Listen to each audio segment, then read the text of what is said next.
আসসালামু আলাইকুম, স্বাগত জানাচ্ছি চ্যানেল আই সংবাদে। আমি রিদিতা রেজা। শুরুতেই জানিয়ে দিচ্ছি সুপার ফ্রেশ ফর্টিফাইড সয়াবিন তেল সংবাদ শিরোনাম।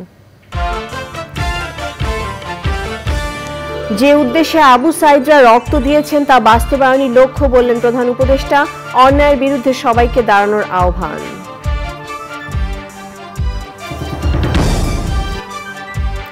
পদত্যাগের নীতিগত সিদ্ধান্ত নিয়েছেন প্রধান বিচারপতি ওবায়দুল হাসান। রাষ্ট্রপতির সঙ্গে আলোচনা করে পরবর্তী পদক্ষেপ। সারা দেশে থানায় থানায় কাজে যোগ দিচ্ছেন পুলিশ সদস্যরা। আতঙ্ক কাটিয়ে স্বাভাবিক জীবনে ফিরছেন মানুষ। সড়কে যান চলাচল নিয়ন্ত্রণে শিক্ষার্থীদের সাথে নেমেছে বিভিন্ন সংগঠন। দ্রব্যমূল্য কমাতে আড়ত নিয়ন্ত্রণে খুচরা বিক্রেতাদের দাবি। এবং প্যারিস অলিম্পিকে ছেলেদের পর মেয়েদের হকিতেও নেদারল্যান্ডসের স্বর্ণ জয়। ফাইনালে পেনাল্টি শুট আউটে চীনকে ৩-১ ব্যবধানে হারিয়েছে ডাচ মেয়েরা।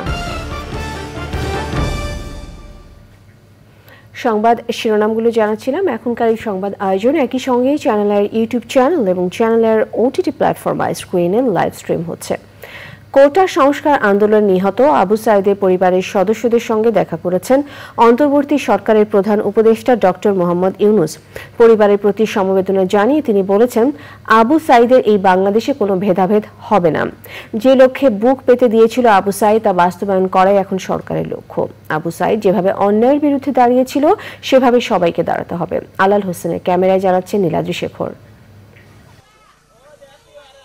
বৈষম্য বিরোধী আন্দোলনের প্রথম শহীদ রংপুরের বেগম রোকেয়া বিশ্ববিদ্যালয়ের শিক্ষার্থী আবু সাইদ। দাবি আদায়ে বুক পেতে দিয়ে জীবন উৎসর্গ করেন তিনি। তার আত্মদানের বিনিময়ে সারা দেশে আন্দোলন তীব্রতর হয়, পতন হয় সরকারের। রংপুরের পীরগঞ্জের এক নিভৃত পল্লীতে আবু সাইদের পরিবারের সদস্যদের সঙ্গে দেখা করেন অন্তর্বর্তী সরকারের প্রধান উপদেষ্টা ডক্টর মোহাম্মদ ইউনুস। সঙ্গে ছিলেন আরও কয়েকজন উপদেষ্টা। টিনের চালের নিচে স্যাঁতস্যাঁতে মাটির ঘরের উঠোনে বসে পরিবারের সদস্যদের সঙ্গে কথা বলেন প্রধান উপদেষ্টা। সন্তানহারাদের সান্ত্বনা দেন, সবসময় পাশে থাকার কথা বলেন তিনি।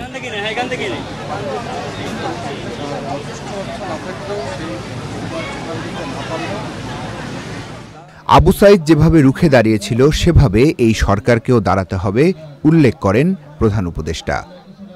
এর আগে আবু সাইদের বাড়িতে পৌঁছেই তার কবর জিয়ারত করেন প্রধান উপদেষ্টা ডক্টর মোহাম্মদ ইউনুস।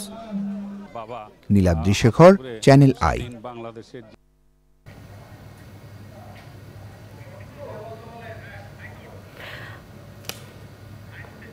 আইন উপদেষ্টার সঙ্গে আলোচনা করে দ্রুত পদত্যাগের সিদ্ধান্ত নিয়েছেন প্রধান বিচারপতি ওবায়দুল হাসান।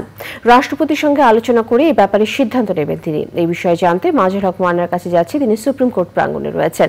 মান্না, সুপ্রিম কোর্টের এখন এই পরিস্থিতি আমাদেরকে জানাবেন।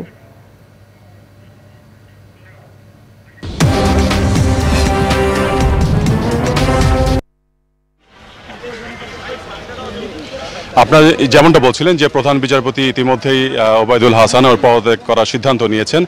আমরা আসলে সুপ্রিম কোর্ট প্রশাসন থেকে এরকমটাই জেনেছি। উনি আইন উপদেষ্টা আসিফ নজরুলের সঙ্গে কথা বলেছেন। কথা বলার পরেই মূলত পদত্যাগের সিদ্ধান্ত নিয়েছেন এবং সেখান থেকে আমরা জানতে পেরেছি আজকে বিকেলের মধ্যে উনি রাষ্ট্রপতির সঙ্গে কথা বলে এবং যে আনুষ্ঠানিক যে কথা আছে সেটি সম্পন্ন করবেন। বলা যায় যে আজকের মধ্যে উনি পদত্যাগ যে সিদ্ধান্ত নিয়েছেন সেটি কার্যকর হবে। আপনারা দেখতে পাচ্ছেন যে ইতিমধ্যেই যে সুপ্রিম কোর্টের যে প্রাঙ্গণে এতে অবশ্য অনেক ছাত্রছাত্রী ছিল, মানে এখানে কোনো তিল পরিমাণ জায়গা ছিল না। ইতিমধ্যে দেখছেন যে এখনও অনেকে অবস্থান করছেন। কিছুক্ষণ আগে সেনাবাহিনীর পক্ষ থেকে মাইকিং করা হয়েছে। ওনারা জানিয়েছেন যে প্রধান বিচারপতি পদত্যাগের সিদ্ধান্ত নিয়েছেন এবং যারা এখানে দায়িত্ব পালন করছেন সমন্বয়কের তাদের সবাইকে ডেকেছেন। ডেকে ওনারা অনুরোধ করেছেন যেন এরা একটি রাষ্ট্রীয় সম্পদ সুপ্রিম কোর্ট, এই সুপ্রিম কোর্ট প্রাঙ্গণে যেন কোনো বিশৃঙ্খলা না হয়। ওনারা যেন বলেছেন যেহেতু ওনাদের যে দাবি ছিল একটার মধ্যে যে একটি প্রধান বিচারপতি পদত্যাগ করবার সহ এবং সাথে যে অন্যদের যে পদত্যাগ করার যে দাবি ছিল সেটির মধ্যে প্রধান বিচারপতি পদত্যাগ করেছেন, সেহেতু ওনাদেরকে অনুরোধ করেছেন যেন সুপ্রিম কোর্ট প্রাঙ্গণ থেকে ছেড়ে ওনারা চলে যান। তো আমরা দেখেছি যে 2:45 দিকে ছাত্ররা আবারও ওনারা বক্তব্য দিয়েছেন। বক্তব্য দিয়ে ওনারা এই সেনা বাহিনীর যে আবেদন ছিল সেই আবেদনে সাড়া দিয়ে তারা একে একে যারা চলে গিয়েছেন ইয়ে থেকে এবং এখনও অনেকে অবস্থান করছেন। তারা কিছু কেউ হয়তো পরবর্তী সিদ্ধান্তের দেখতে যাচ্ছেন, কিন্তু বেশিরভাগ যারা সমন্বয়কের যারা ছিলেন, নেতৃত্বে যারা ছিলেন কর্মীরা, তারা ছেড়ে এই স্থান ত্যাগ করে চলে গেছেন। বেশিরভাগই ঢাকা বিশ্ববিদ্যালয়ের বিভিন্ন হলের ছাত্রীরাও উপস্থিত ছিলেন এখানে, এবং আপনারা দেখতে পাচ্ছেন যে এখনও অনেক ছাত্রছাত্রীরা অপেক্ষা করছেন যে বাকি যে বিচারপতি আছেন তারা পদত্যাগ করেন কিনা, এবং প্রধান বিচারপতি যে পদত্যাগ করেছেন অনেকে বলছেন যে তারা দেখতে চান যে আসলে উনি পদত্যাগ করেছেন, এরকম একটি কাগজে দেখতে চান।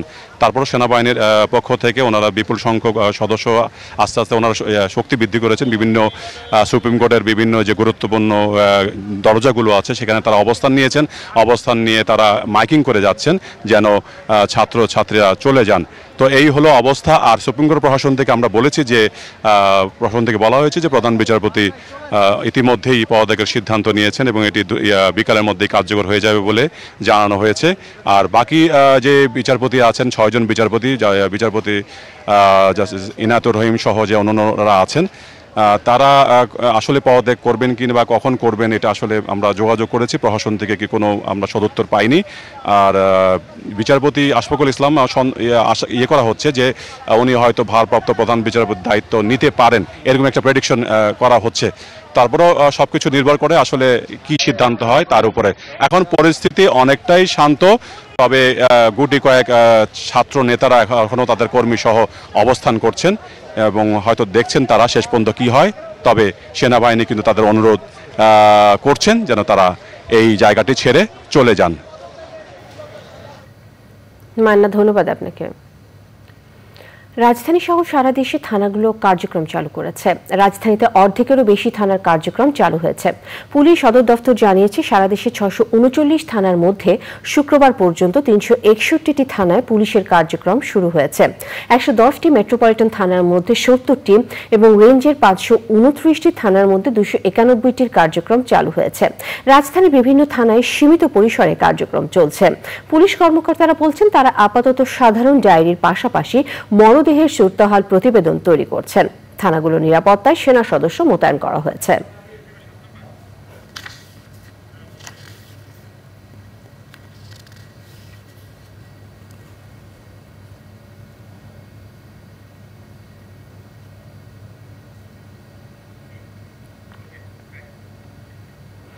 সারা দেশে আইন শৃঙ্খলা পরিস্থিতি স্বাভাবিক হতে শুরু করেছে। বিভিন্ন জেলায় কাজে যোগ দিচ্ছেন পুলিশ সদস্যরা। যানবাহন চলাচল নিয়ন্ত্রণে কাজ করছেন শিক্ষার্থীরা। প্রতিনিধি পাঠানো তথ্য ভিডিওচিত্রে রাজীব আহমেদের রিপোর্ট। স্বাভাবিক হতে শুরু করেছে, ফিরে আসছে স্বস্তি। বিভাগের বিভিন্ন থানায় কাজে যোগ দিতে শুরু করেছেন পুলিশ সদস্যরা। আনসারের পাশাপাশি নগরীর নাইমিনারপাড়া, নতুন বাজার, চরপাড়া ও ব্রিজ মোড় সহ প্রতিটি গুরুত্বপূর্ণ স্থানে ছাত্রছাত্রীরা যানজট নিরসনে কাজ করে যাচ্ছেন। ব্যবসায়ীদের মনেও আস্থা ফিরতে শুরু করেছে।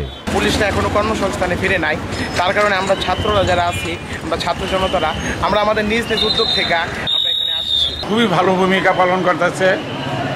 তারা রাস্তাঘাটের যানজট যে নিরসন করতেছে, ট্রাফিক জ্যাম খুব কম, যানজট কম, পরিস্থিতি স্বাভাবিক। ছাত্ররা যেভাবে চালাচ্ছে, প্রশাসন যদি এভাবে চালায় তাহলে শহরে যানজট থাকবে না। রাজশাহী মহানগরীর প্রতিটি থানা ও ফাঁড়িতে সেনাবাহিনীর উপস্থিতিতে কাজে যোগ দিচ্ছেন পুলিশ সদস্যরা। মহানগর পুলিশের সদর দপ্তরে লুটপাট হওয়া মালামাল ফেরত দিচ্ছেন সাধারণ জনগণ। চট্টগ্রাম মেট্রোপলিটন পুলিশের 16 থানার মধ্যে 11 থানায় সীমিত পরিসরে কার্যক্রম চলছে। যেসব থানায় হামলা হয়নি বা কম ক্ষতিগ্রস্ত হয়েছে সেসব থানায় কার্যক্রম চলছে। বিএনপি নেতা ডক্টর শাহাদাত হোসেনের উদ্যোগে সাম্প্রদায়িক হামলা, ভাঙচুর, অরাজকতা ও চাঁদাবাজি রোধে একটি অভিযোগ কেন্দ্র গঠন করা হয়েছে। বরিশালে সেনাবাহিনীর সহায়তায় আইন শৃঙ্খলা রক্ষার দায়িত্ব পালন করছেন বিভিন্ন স্কুল কলেজের শিক্ষার্থীরা। খুলনা সদর থানা ও জেলা পুলিশ প্রাথমিক কার্যক্রম শুরু করেছে, জানিয়েছেন থানার অফিসার্স ইনচার্জ। শুক্রবার ছাত্রদের সাথে বৈঠক শেষে খুলনার পুলিশ কমিশনার জানান, প্রতি মাসেই সমন্বয়কদের নিয়ে কেএমপিতে একটি সভা হবে। খুলনার ভিকটিম সাপোর্ট সেন্টার 24 ঘন্টা চালু রয়েছে। Rajib Ahmed, channel I. অন্তর্বর্তী সরকারের প্রধান উপদেষ্টা ডক্টর মোহাম্মদ ইউনূস বলেছেন, বর্তমানের এই বিজয় রক্ষার দায়িত্ব তরুণদের। রংপুরে বেগম রোকেয়া বিশ্ববিদ্যালয়ের শিক্ষার্থীদের সঙ্গে মতবিনিময়ে তিনি বলেন, অসম্ভবকে সম্ভব করাই বাংলাদেশের তরুণদের শক্তি। সে সময় তিনি সংখ্যালঘু সহ সবার জীবন নিরাপদ করতে তরুণদের প্রতি আহ্বান জানান। এবং তোমাদের যে ক্ষমতা, সেটা হলো অসম্ভবকে সম্ভব করার ক্ষমতা। তোমাদের সামনে কোনো জিনিস সম্ভব নয়। শুধু বাংলাদেশ না, তোমরা সারা দুনিয়া পাতে হতে পারো। বাংলাদেশ ছোট্ট একটা বিষয় তোমাদের জন্য, কাছে পিছু হটবে না, এটা হলো বিষয়। কারণ আমরা পারি নাই, আমরা ব্যর্থ হয়েছি। তোমরা যে জায়গায় চলে যাওয়ার কথা ছিল, তোমাদেরকে আমরা সে জায়গায় নিয়ে যেতে পারি, সেটাই আমাদের ব্যর্থতা। তোমরা যেন ব্যর্থ না হও, তোমাদের পরে যারা আসতেছে তারা যেন একথা না বলে তোমরা পথ আগলে রেখেছিলে বলে আমরা বুঝতে পারি, কারো পথ যেন আটকে না রাখে। তুমিও আগলে রাখবে না, ভবিষ্যতে আর কেউ যেন আগলে না রাখে। এই যে শক্তি, সেই শক্তির মাত্রা আন্দাজ করা যায় না, এত শক্তিশালী। পঞ্চম দিনের মতো সড়কের শৃঙ্খলা রক্ষার কাজ করছে শিক্ষার্থীরা। আনসার বাহিনী ও ফায়ার সার্ভিসের পাশাপাশি কাঁধে কাঁধ মিলিয়ে কাজ করছে শিক্ষার্থী সহ সাধারণ মানুষ। ট্রাফিক নিয়ন্ত্রণে সবাই সহযোগিতা করছে বলে জানিয়েছে শিক্ষার্থীরা। নাজিব বেগের রিপোর্ট। সড়কে দায়িত্ব পালন করা এই শিক্ষার্থীকে নিয়ে এসেছেন তার বাবা। মহৎ উদ্যোগের সাথে ছেলেকে রাখতে পেরে গর্বিত তিনি। আমি দেখলাম যে আমার বাচ্চাকে আমি শুধু শিক্ষা গ্রহণ করছি, কিন্তু পারিবারিক শিক্ষা ওকে দেওয়া হয় নাই। ও বুঝতে পারতেছে না যে আসলে বাংলাদেশটা কিভাবে যাবে। খুব ইচ্ছা ছিল যে আমি আসবো এবং একটা ট্রাফিক রুলস নিয়ন্ত্রণ করব। এতদিন ধরে আমি খুব অসুস্থ ছিলাম, এজন্য বাসা থেকে বেরোতে পারিনি। গেল কদিন ধরে সড়কে যথাসাধ্য দায়িত্ব পালন করছে শিক্ষার্থীরা। আনসার ও ফায়ার সার্ভিস সদস্যদের পাশাপাশি কাজ করছে তারা। আছেন বিভিন্ন সংগঠনের সদস্যরাও। দায়িত্ব পালনে পিছিয়ে নেই নারী শিক্ষার্থীরা। নিয়ম অমান্য করলে ভালোভাবে বুঝিয়ে বলছেন তারা। প্রথম 2 দিন একটু অসুবিধা হয়েছে, তবে এখন আলহামদুলিল্লাহ সবাই তাদের নিয়ম শৃঙ্খলা মেনে চলছে। সাধারণ জনগণরা অনেক সাহায্য করছে স্টুডেন্টদের। দেখা যাচ্ছে আমরা আগে যতটা যানজট দেখেছি, এখন অনেকটাই সেটা কমে গেছে। যত্রতত্র গাড়ি থামাতে দেয়া হচ্ছে না, একে ইতিবাচক বলছেন যাত্রী চালকরা। অনেক সময় আমি বাইক চালাই, বামের রাস্তাগুলো আমরা সবসময় জ্যাম করে রাখতাম, বাট তারা দেখলাম যে বামের রাস্তাটা সবসময় ক্লিয়ার রাখতেছে। আইন সবার জন্য সমান, হ্যাঁ দায়িত্ব পালন করতেছে, মোটামুটি ভালো দায়িত্ব পালন করতেছে। পরিস্থিতি স্বাভাবিক না হওয়া পর্যন্ত দায়িত্ব পালন করতে চায় শিক্ষার্থীরা। উত্তরা পশ্চিম থানার সামনের রাস্তায় প্রাইভেট কারে তল্লাশি করে ধারালো অস্ত্র ও মাদক উদ্ধার করেছে শিক্ষার্থীরা। নাজিব বেগ, চ্যানেল আই, ঢাকা। রাজধানী সহ সারা দেশে আজও বাজার তদারকিতে সহায়তা করছেন শিক্ষার্থীরা। চাঁদাবাজির প্রশ্রয় না দিতে শিক্ষার্থীদের পাশাপাশি মাঠে রয়েছে সেনাবাহিনী। বেঁধে দেওয়া বাজার দর সঠিকভাবে মানা হচ্ছে না বলে অভিযোগ করেছেন শিক্ষার্থীরা। খুচরা ব্যবসায়ীরা বলছেন বাজার নিয়ন্ত্রণে প্রথমে প্রয়োজন আড়তগুলো নিয়ন্ত্রণ করা। মিত্রা নাজির রিপোর্ট। সকাল থেকে রাজধানীর হাতিরপুল কাঁচা বাজার ঘুরে দেখা যায় সেখানে পেঁয়াজ, আলু, গরুর মাংস ও খাসির মাংস বিক্রি হচ্ছে আগের দামেই। দোকানিরা এজন্য পাইকারি ব্যবসায়ীদের দায়ী করছেন। তারা বলছেন পাইকারি বাজারের প্রভাব এখনো রয়েছে খুচরা বাজারে। যে দাম হেরা দিছে এই দামে পাইকারি আরও নাই, খুচরা আরও আগে হবে না। কারণ আপনার পাইকারি আরও আলু চলতেছে 60 টাকা কেজি, পেঁয়াজ চলতেছে 110 টাকা কেজি, আর পরে খরচ। তা আমরা কি পেঁয়াজ কি 110 টাকা নাকি 70 টাকা বিক্রি করবো? তো তার মানে ওই দিকে আগে ঠিক করতে হবে। যদি পাইকারি ঠিক না করে তা খুচরা বাজার ঠিক হবে না। তারা বললো যে আপনারা মাংসের দাম যেহেতু বিভিন্ন জায়গায় যদি কম বিক্রি করে আপনারা যদি বেশি বিক্রি করেন, এটা তো ঠিক না। আমি কইছি ঠিক আছে, আমরা আজকে এটা বসে এটা আলোচনার ভিত্তিতে আমরা গরুর মাংসের দামটা অবশ্যই সব জায়গায় যদি কম থাকে তাহলে আমরাও কমাই বেচবো। 210 টাকা ছিল, আজকে 180 টাকা ব্রয়লার মুরগি। বাজার মনিটরিং করতেছে। আপনাদের প্রত্যাশা কি যে সামনের দিনগুলো স্বস্তি আসবে কিনা? আমরা তো সেটাই দেখতে চাই ইনশাআল্লাহ। গতকালকে যেটা বলেছে যে দাম কমেছে সবকিছুর, কিন্তু সেই তুলনায় সবজির দাম অনেক বলছে। বাজার দর পর্যবেক্ষণে মাঠে শিক্ষার্থীরা। তারা বলছেন চাঁদাবাজি অনেকটাই নিয়ন্ত্রণে আনতে পেরেছেন তারা। জনগণের সচেতনতা ও সবার সহযোগিতা চান শিক্ষার্থীরা। এই 3 থেকে 4 দিন বা 5 দিন হয়েছে তারা চাঁদাবাজির শিকার কম হচ্ছে বা হচ্ছে না। অ্যাটলিস্ট আমরা ধরে রেখেছি যে আমরা সকাল 5:30টার মধ্যে এখানে থাকবো, কারণ আমাদের এখানে শুধু বাজারের দাম না, এখানে যারা হলো গিয়ে ভ্যান ট্রান্সফার করতে 10-20 টাকা নিচ্ছে, যারা হলো গিয়ে চাঁদাবাজি করতো তারাও আর্লি মর্নিংয়ে আসে। সো সবকিছুই আমাদের মনিটর করার জন্য আগে আসতে হবে। দেখেন আপনারা নির্ভয়ে আমাদেরকে বলতে পারেন, আপনারা এখানে 700 টাকা চাঁদা দিতেন, এখন দিচ্ছেন, দেন না, নিষেধ না করছেন আপনি। চাঁদা বন্ধ হয়ে গেছে, এটা আপনাদের লাভ হচ্ছে না? তাহলে আপনারা ওই লাভের টাকাটা আপনারা এখানে কমায় দেন আপনারা, তাই আমাদেরকে সহযোগিতা করেন। শিক্ষার্থীদের পাশাপাশি জনগণকে সচেতন করতে সেনাবাহিনী তাদের কার্যক্রম অব্যাহত রেখেছেন।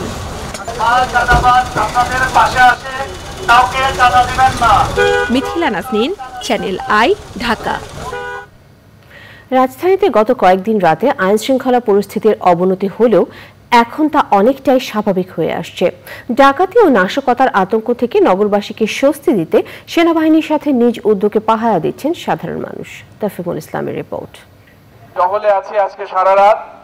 চলমান পরিস্থিতিতে সেনাবাহিনী ও শিক্ষার্থী সহ সাধারণ মানুষ সতর্ক অবস্থানে থাকায় স্বাভাবিকের দিকে নগর জীবন। রাত হলেই দল বেঁধে পাড়া মহল্লায় পাহারা দিয়ে আইন শৃঙ্খলা বাহিনীকে সহযোগিতা করছেন স্থানীয়রা। রাজধানীর বনানী, গুলশান, ধানমন্ডি, উত্তরা, মিরপুর ও মালিবাগ সহ বিভিন্ন এলাকায় সচেতনতা কার্যক্রমে অংশ নিচ্ছেন তরুণ সহ নানা বয়সী মানুষ। কোনো ধরনের যদি কোনো কিছুর আশঙ্কা থাকে সেখানে আমরা সবাই ছুটে যাই, যেন অন্যরা বাড়িতে একটু নিরাপদ থাকতে পারে। এটা থেকে এটা একটা সিভিক ডিউটি থেকে আমরা করছি। এখনও আমরা জানি পুলিশ, বিভিন্ন ল এনফোর্সিং এজেন্সিসরা এখনও ফুললি অপারেশনাল না। সো আমরা রেজিডেন্ট হিসেবে নিজেরাই দায়িত্ব নিয়েছি বনানী সোসাইটি হিসাবে। এখন একসঙ্গে চলার জন্য আমাদের খুবই জরুরি সময়। এই জন্য আমরা সমাজের মানুষ, আমরা বনানী সমাজের মানুষ, বনানী রক্ষা করছি। আমাদের টিম তৈরি করে দেওয়া হয়েছে, প্রতি এলাকায় এরকম ঘুরবে, এরকম করবে, আপনারা আমাদের পাশে থাকবেন। স্বতঃস্ফূর্তভাবে এমন স্বেচ্ছাসেবায় জনমনে স্বস্তি ফিরে আসছে। ওভারঅল গত 4-5 দিন আমরা অনেক কন্ট্রোল করে এসেছি। যে বাইরে যে হোন্ডাগুলো ছিল, বাইরে অনেক গাড়ি ছিল, তারা আজকে থেকে অলমোস্ট নীল হয়ে এসছে। চেকপোস্ট আমাদের নিজস্ব লোক আছে, এরকম বেস্ট পড়ার লোক আছে, ওরা এটাকে মনিটর করছে। তরুণরা বিশেষ করে এই ভূমিকাগুলি পালন করছে, আমরা এদেরকে ইনস্ট্রাকশন দিচ্ছি। যতদিন পর্যন্ত দেশ এটা শৃঙ্খলা না আসে, আমরা পুলিশদের সাথে, এই সরকারের প্রশাসনের সাথে আমরা সহযোগিতা করব। বাংলাদেশ সেনাবাহিনীর জননিরাপত্তা বিষয়ক সমন্বয় সভা শেষে লেফটেন্যান্ট কর্নেল নাহিদুজ্জামান খান জানিয়েছেন, রাজধানীতে শান্তি শৃঙ্খলা ফিরে না আসা পর্যন্ত তাদের নিরাপত্তা কার্যক্রম চলবে। যে নিরাপত্তা বিষয়ক সমন্বয় সভাটা করেছি, এটা আমাদের আসলে দুইটি উদ্দেশ্য ছিল। প্রথমত মানুষকে জানানো যে আমরা কামরাঙ্গীরচর, লালবাগ এবং চকবাজার থানায় মোতায়েন হয়েছি, মানুষ যেন আশ্বস্ত থাকে, তাদের মধ্যে যেন আস্থা ফিরে আসে। রাজধানীর পরিস্থিতি শীঘ্রই স্বাভাবিকে ফিরবে বলে আশা সাধারণ মানুষের। গাড়ির ভিতরে লাইটগুলো অন করেন। তাফিমুল ইসলাম, চ্যানেল আই, ঢাকা। এবারে প্যারিস অলিম্পিকের খবর।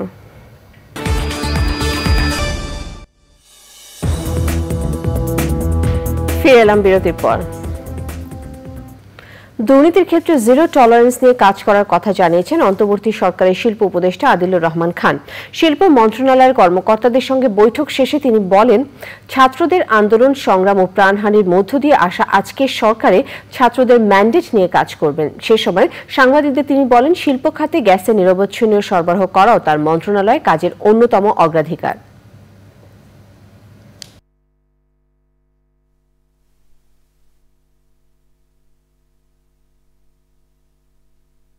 ভবিষ্যৎটা ডিফারেন্ট হয়, এই জন্যই তো আজকে এই দায়িত্বগুলিতে আসা।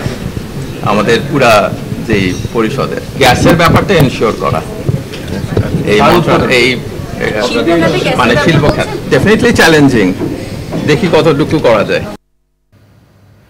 নিটল চাচা, কৃষি সংবাদ।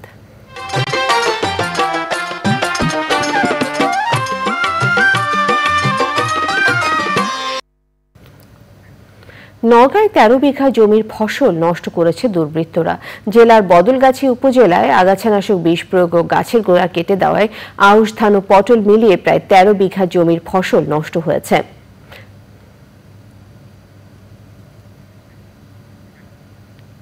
প্রকৃতি সংবাদ।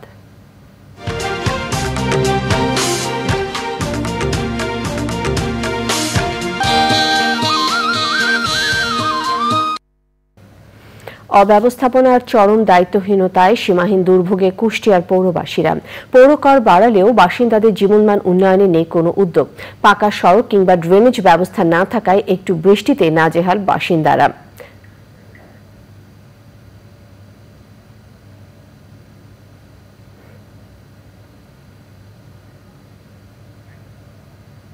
খেলার খবর।